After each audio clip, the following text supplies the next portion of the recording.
Many of us have probably seen the more commercialized side of apple orchards, but we usually don't get to see the actual apple production part. Today, we'll be interviewing the CEO of an apple orchard to get her experience on the job and a look at how the apple orchard runs. My name is Katie Blackler.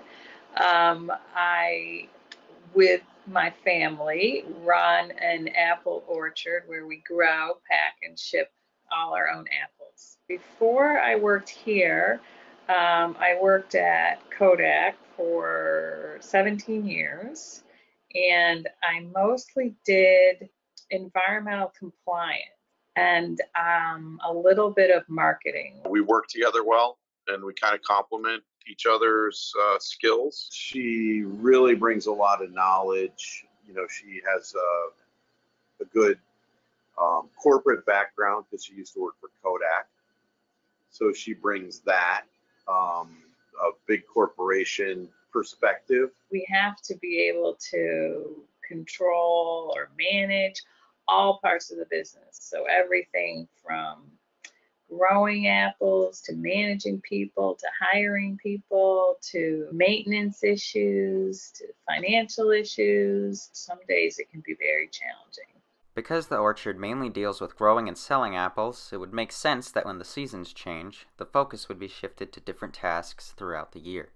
If I start with, let's say, August, that's when we're in the harvesting time. In the winter months, like November through March, in the orchard, we do a lot of maintenance where we take care of a lot of our tractors and our equipment.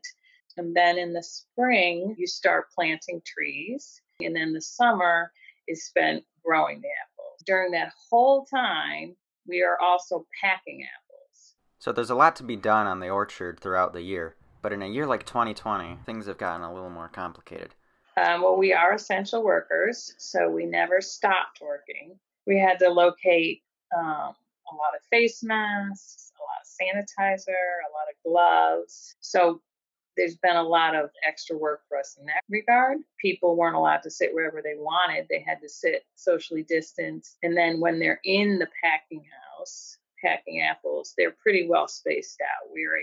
It's a big space, so that wasn't so much a problem. But through all the trials and tribulations of running an apple orchard, it seems that family is what keeps this place going. I would say, hands down, I like working with my family most. I like working with my dad. I like working with my husband. Sometimes the kids come in and help. If you didn't work with family, you would just come home and maybe complain about your boss or something, but then it would be over. Whereas we actually are processing problems and talking about solutions. So that's the best part, getting to work all of us together every day.